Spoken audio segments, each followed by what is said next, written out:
Praise the Lord. നിങ്ങളെല്ലാവരെയും blessed മോർണിംഗിലേക്ക് യേശു ക്രിസ്തുവിൻ്റെ നാമത്തിൽ സ്വാഗതം ചെയ്യുന്നു.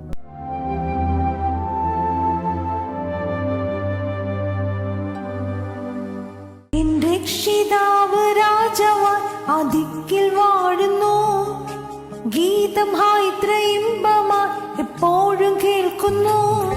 എന്റെ രക്ഷിതാവ് രാജവാൻ അതിക്കിൽ വാഴുന്നു, ഗീതം ഇത്ര ഇമ്പമായി എപ്പോഴും കേൾക്കുന്നു. അങ്ങ് എന്നേക്കും വേർപിരിയാതെ ക്രിസ്തുവിൻ കൂടെ പാർക്കും നമ്മളെല്ലാം. അങ്ങ് എന്നേക്കും വേർപിരിയാതെ ക്രിസ്തുവിൻ കൂടെ പാർക്കും നമ്മളെല്ലാം.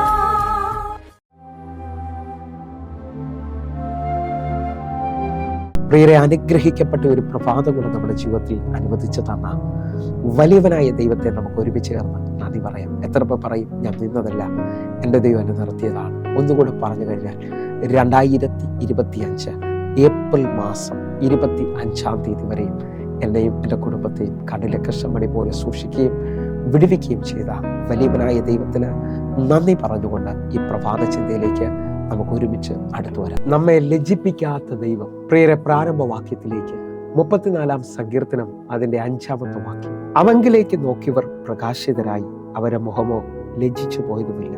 പ്രിയരെ, ഈ പ്രഭാതത്തിൽ ദൈവം നമ്മോട് ഇടപെട്ട അനുഗ്രഹിക്കപ്പെട്ട വചനത്തിനായി നമുക്ക് ഒരുമിച്ച് ചേർന്ന് ദൈവത്തിന് നന്ദി പറയാം. എത്ര പേർ പറയും, എൻ്റെ ദൈവം എന്നോട് സംസാരിക്കുന്ന ദൈവമാണ് എങ്കിൽ ഈ പ്രഭാതത്തിൽ ദൈവം നമ്മോട് ഇടപെടുന്നത് നമ്മെ ഒരു നാളും ലജ്ജിപ്പിക്കത്തില്ലെന്നുള്ളതാണ്. ഇതാ സങ്കീർത്തനക്കാരൻ പറയാണ്, അവങ്കിലേക്ക് നോക്കിയവർ പ്രകാശിതരായി, അവരുടെ മുഖമോ ലജ്ജിച്ചു പോയതുമില്ല. എന്നെ കേൾക്കുന്നവരെ, ഈ പ്രഭാതത്തിൽ പല മേഖലയിൽ ഒറ്റപ്പെട്ടും ഏകനായിട്ടും ഒക്കെ ഇറങ്ങി പല മേഖലയിൽ ശ്രദ്ധിക്കുന്നവരുണ്ട്.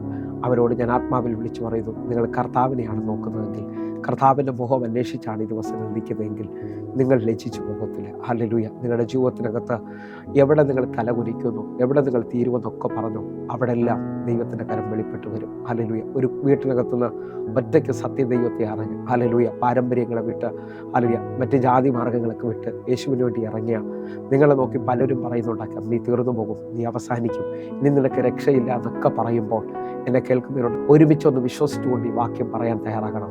3-ാം സങ്കീർത്തനം അതിൻ്റെ 2-3 വാക്യങ്ങൾ. അവന് ദൈവത്തിങ്കൽ രക്ഷയില്ല എന്ന് എന്നെക്കുറിച്ച് പലരും പറയുന്നു. 3-ാമത്തെ വാക്യം, നീയോ യഹോവേ എനിക്ക് ചുറ്റും പരിചയം, എൻ്റെ മഹത്വവും എൻ്റെ തല ഉയർത്തുന്നവനും ആകുന്നു. ഇതാ ദൈവവചനത്തിൻ്റെ ശക്തിയാണ് നമ്മുടെ മുമ്പിൽ വെളിപ്പെട്ട് നിൽക്കുന്നത്. എനിക്ക് ദൈവത്തിൽ നിന്ന് രക്ഷയില്ല എന്ന് എന്നെക്കുറിച്ച് പലരും പറയുന്നു. എന്നാൽ നീയോ യഹോവേ എനിക്ക് ചുറ്റും പരിചയം, എൻ്റെ മഹത്വവും എൻ്റെ തല ഉയർത്തുന്നവനാകുന്നു. നമ്മളെക്കുറിച്ച് പലരും മാറി നിന്ന് സംസാരിക്കുന്നതിനായിരിക്കും, എവിടം വരെ പോകാൻ, ഇപ്പം തീരും, അറിയാം, അവൻ്റെ ദൈവം ജീവിക്കുന്നില്ല എന്നൊക്കെ പറയുമ്പോൾ നിങ്ങൾ ഉറച്ചു വിശ്വസിച്ചുകൊണ്ട് പറയണം, എൻ്റെ ദൈവം എന്നെ ലജ്ജിപ്പിക്കത്തില്ല. ഹല്ലേലൂയ. ദാവീദ് പറയുകയാണ്, നീ യഹോവേ എനിക്ക് ചുറ്റും പരിചയം, എൻ്റെ മഹത്വവും എൻ്റെ തല ഉയർത്തുന്നവരുമാണ്. എവിടെ നിങ്ങൾ നിന്ദിക്കപ്പെട്ടിട്ടുണ്ടോ, എവിടെ നിങ്ങൾ തകർക്കപ്പെട്ടിട്ടുണ്ടോ, അവിടെ മാനിക്കുന്ന ഒരു ദൈവത്തെ എൻ്റെ കർത്താവ് നിങ്ങൾക്ക് വേണ്ടി വെളിപ്പെടുത്താൻ പോവുകയാണ്. ഞാൻ ഒന്നുകൂടെ വിളിച്ചു പറയാം, യേശുവിനെ എവിടെയാണോ അടക്കിയത് അവിടെയാണ് അവൻ ഉയർത്തെഴുന്നേറ്റത്. അടച്ച കല്ലുകളെ ഉരുട്ടി നീക്കിക്കൊണ്ട് ഉയർപ്പിൻ്റെ ശക്തി അവനെ ഉയർത്തെഴുന്നേൽപ്പിച്ചെങ്കിൽ നിങ്ങൾ വിശ്വസിക്കാൻ പറ്റുമെങ്കിൽ ഇന്ന് തകർന്നെന്നും തീർന്നെന്നും ഒക്കെ പറയുന്നിടത്ത് എൻ്റെ ദൈവം നിങ്ങളെ മാനിക്കാൻ പോവുകയാണ്. ഒന്നുകൂടെ ഒന്ന് ശ്രദ്ധിക്കാൻ പറ്റുമെങ്കിൽ 25-ാം സങ്കീർത്തനം അതിൻ്റെ 3-ാമത്തെ വാക്യം. നിന്നെ കാത്തിരുന്ന ഒരുത്തനും ലജ്ജിച്ചു പോകുകയില്ല, വെറുതെ ദ്രോഹിക്കുന്നവർ ലജ്ജിച്ചു പോകും. എന്നെ കേൾക്കുന്നവരെ, നമ്മുടെ ദൈവത്തെ കാത്തിരുന്ന ഒരാൾ പോലും ലജ്ജിച്ചു പോകത്തില്ല കേട്ടോ. ദൈവത്തിന് വേണ്ടിയാണോ നിങ്ങൾ കാത്തിരിക്കുന്നത്? യഹോവയെ കാത്തിരിക്കുന്നവൻ ശക്തിയെ പുതുക്കുമെന്നും അവൻ കഴുകന്മാരെ പോലെ ചിറകടിച്ച് കയറുമെന്നുള്ള വചനത്തിൻ്റെ അടിസ്ഥാനത്തിൽ നിങ്ങളുടെ വിടുതലുകളുടെ സമയമായിട്ടുണ്ട്. ഈ പ്രഭാതത്തിൽ ആരോടൊക്കെ ഞാൻ ദൂത് പറയുകയാണ്, നിങ്ങളുടെ വിടുതലിൻ്റെ സമയമായി. This is your time right now. Hallelujah. നിന്റെ മിറക്കിളിൻ്റെ സമയമാണിത്. നീ ആ 38 വർഷമായി കുളക്കടവിൽ എല്ലാവരും ഉപേക്ഷിക്കപ്പെട്ട് കിടക്കുമ്പോൾ നീ വിചാരിച്ചത്, ലോകം വിചാരിച്ചത് ഇനി ഇവൻ ഇവിടെ എഴുന്നേൽക്കത്തില്ലെന്നാണ്. പക്ഷെ നിന്നെ കണ്ട ഒരു ദൈവമുണ്ട്. നീ വിശ്വസിക്കുന്ന ദൈവം ഇനി നീ കുളത്തിൽ ഇറങ്ങാതെ നിന്നെ അവൻ അവൻ്റെ വാക്കുകളിൽ എഴുന്നേൽപ്പിച്ച് വിടുവാൻ പോവുകയാണ്. വിശ്വസിക്കാൻ പറ്റുമെങ്കിൽ നീ ഒരു വലിയ സാക്ഷിയായി തീരാൻ പോവുകയാണ്. എന്നെ കേൾക്കുന്ന ഓരോരുത്തരും ഈ പ്രഭാതത്തിൽ എൻ്റെ കൂടെ ചേർന്ന് ഒരിക്കൽ കൂടെ പറയണം, ഞാൻ ലജ്ജിച്ചു പോകത്തില്ല.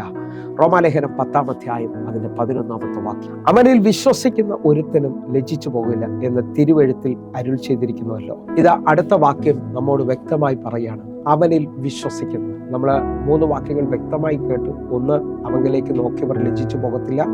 2, അവനെ കാത്തിരുന്നവർ ലജ്ജിച്ചു പോകത്തില്ല. 3, അവനിൽ വിശ്വസിക്കുന്നവർ ലജ്ജിച്ചു പോകത്തില്ല. വിശ്വസിക്കാൻ പറ്റുമെങ്കിൽ ഈ പകൽ നിങ്ങളുടെ ലജ്ജകൾ മാറാൻ പോവുകയാണ്, നിങ്ങളുടെ നിന്ദകൾ മാറാൻ പോവുകയാണ്. ദൈവം നിങ്ങളുടെ പ്രാർത്ഥനയ്ക്ക് മറുപടി പറയാൻ പോവുകയാണ്. എലിസബത്ത് പറയാണ്, എൻ്റെ പ്രാർത്ഥനയുടെ മറുപടി വന്നതോടെ എൻ്റെ ചാർച്ചക്കാരെ ചുറ്റിൽ നിന്ന് എൻ്റെ നിന്ദ നീങ്ങി പോവുകയാണ്. വിശ്വസിക്കാമോ? അവനിൽ വിശ്വസിച്ച ഒരുത്തനും ലജ്ജിച്ചു പോകത്തില്ല. ഈ പ്രഭാതത്തിൽ ഏറ്റെടുക്കാൻ പറ്റുന്നുണ്ടെങ്കിൽ ഏറ്റെടുത്തോ. തിരുവെഴുത്ത് പറഞ്ഞിട്ടുണ്ടെങ്കിൽ മാറാൻ പറ്റത്തില്ല കേട്ടോ. ദൈവത്തിന് നിങ്ങളുടെ ജീവിതത്തിൽ ഒരു അത്ഭുതം ചെയ്യാൻ പറ്റും. മാർക്കോസിന്റെ സുവിശേഷം 10-ാം അധ്യായത്തിൽ വഴിയരികിൽ ഒരു യാചകനായിരിക്കുന്ന തിമായിയുടെ മകനായി ഭർത്തിമായി നസറേനായ യേശു കടന്നു പോകുന്നത് കേട്ടപ്പോൾ അവൻ്റെ സൗഖ്യദായകനാണ് പോകുന്നതെന്ന് അവൻ തിരിച്ചറിഞ്ഞുകൊണ്ട്, ദാവീദ് പുത്ര, എന്നോട് കരുണ തോന്നണമേ എന്ന് അവൻ നിലവിളിച്ചു തുടങ്ങി. ആ നിലവിളിച്ചു തുടങ്ങുമ്പോൾ മാർക്കോസിന്റെ സുവിശേഷം 10-ാം അധ്യായം 48-ാമത്തെ വാക്യം, മിണ്ടാതിരിക്കാൻ പലരും അവനെ ശാസിച്ചിട്ടും ദാവീദ് പുത്ര, എന്നോട് കരുണ തോന്നണമേ എന്ന് അവൻ ഏറ്റവും അധികം നിലവിളിച്ചു പറഞ്ഞു. എൻ്റെ കൂടെ ചേർന്നുകൊണ്ട് വിശ്വസിച്ചുകൊണ്ട് ഈ ഭാഗത്തെ ഒന്ന് നിങ്ങൾ നോക്കുമ്പോൾ എല്ലാവരും അവനോട് പറയാണ്, നിനക്ക് വേണ്ടിയല്ലേ യേശു നിൽക്കുന്നത്, നിനക്ക് വേണ്ടിയല്ലേ യേശു ഇതിനെ പോകുന്നത്. അവരെല്ലാവരും അവൻ്റെ വായടയ്ക്കാൻ നോക്കി. പക്ഷെ അവൻ സാഹചര്യങ്ങൾ നോക്കാതെ വിശ്വാസത്തിൽ വിളിച്ചു പറയാണ്, എന്നോട് കരുണ തോന്നണമേ. ഞാൻ ആത്മാവിൽ വിളിച്ചു പറയും, ക്രിസ്ത്യാനിയോ വിശ്വാസിയായിട്ട് എന്നെ കേൾക്കുന്നത്, സാഹചര്യങ്ങൾ നിങ്ങളെ ഭരിക്കരുത്.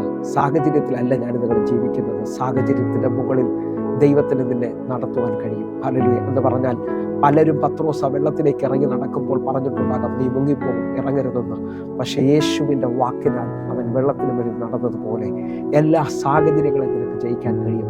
ഇതാ പലരും തിമായുടെ മകനായ ഭർത്തിമായോട് പറഞ്ഞു, നീ മിണ്ടാതിരിക്കണം, നിനക്ക് വേണ്ടിയല്ല. പക്ഷെ 49-ാമത്തെ വാക്യത്തിൽ അവൻ്റെ നിലവിളിയുടെ ശബ്ദത്തിൽ, അവൻ്റെ വിശ്വാസത്തിൻ്റെ ശബ്ദത്തിൽ യേശു അവനെ വിളിക്കുവാൻ പറയുകയാണ്, നിന്നെ വിളിക്കുന്ന ഒരു പകലാണെന്ന്, നിനക്ക് വേണ്ടി വഴി തുറക്കുന്ന ഒരു പകലാണ്.